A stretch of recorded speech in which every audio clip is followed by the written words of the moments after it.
Mindful Minute, and today's reading is June 7th. It's called We All Spill Soup.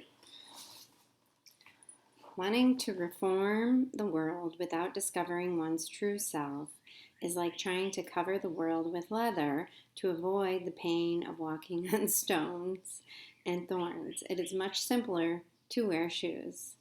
The Hindu Sage Ramana Maharshi.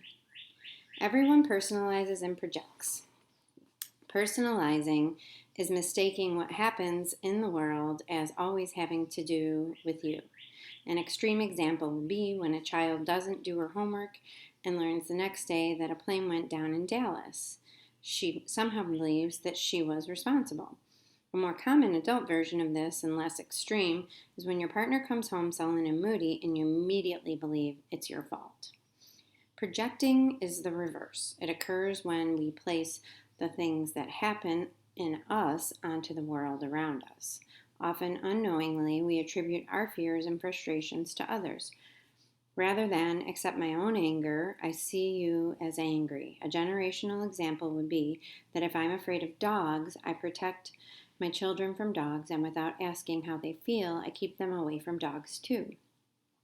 A subtler example of this is when someone is crying and we say there is no need to be upset because we are uncomfortable with all the emotion, or when we keep asking the other person if they are okay, when it is we who are not. Truth is that no one can avoid personalizing or projecting. There are only those of us who are aware of it, and those of us who are not.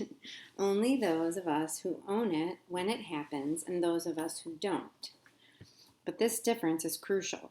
Not owning these things can end relationships. Owning them can deepen relationships.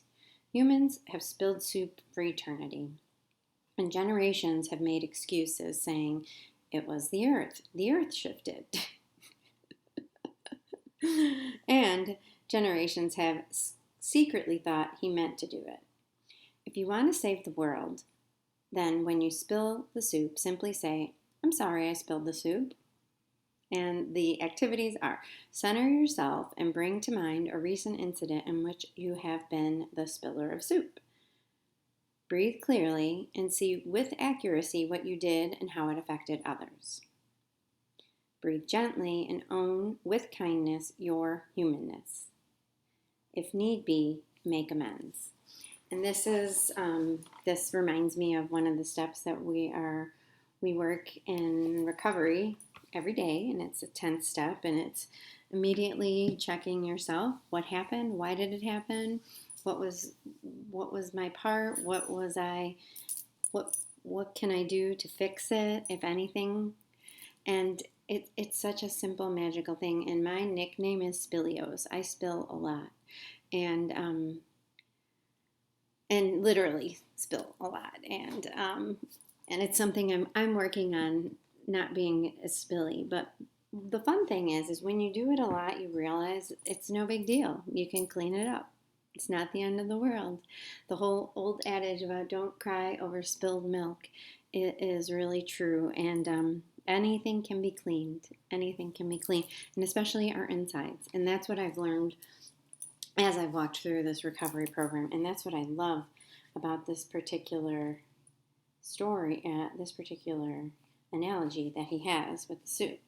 And I've made decisions and tried to projected my feelings onto others, and I have certainly spent many of wasted days and hours worrying when someone is upset that it's because of me. And I didn't realize that was ego, and that was me just being obsessed with myself. And most of the time, it's not about us. Most of the time, it's not. And if it is, we find out and we see what we can do to remedy it. And it sounds so simple when we put it that way, but once my mind gets a chugging, gets a going, gets one of those little ideas, and it just starts to grow and bud, it's like it can take control. But if I am practicing the idea of saying, oh, I spilled the milk, oh, I had a thought, oh, they're upset, I can clean it up if it's my fault, and if it's not, I can move on. And I don't have to take it on. And that's growth, and that's work to get there, and it's practice. And there is transformation is possible. Transformation is possible. So I will be back again on the 8th. I will post this today. This is Vikki with Mindful Minute.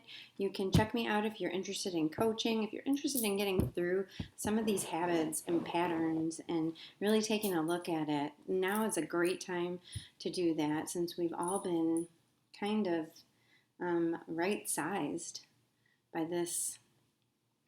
our world, by the soul sickness and by the sickness. And if there's anything you would like to reach out to me for and do some coaching, we can do one-on-one coaching. I do online courses, and I also do group coaching. So if you have a few people that are interested in taking a look inside and growing together, please feel free to reach out to me, VikkiRude.com. You can sign up for a free consultation. It would be an honor to work with you. Thank you so much. Have a wonderful day. Namaste.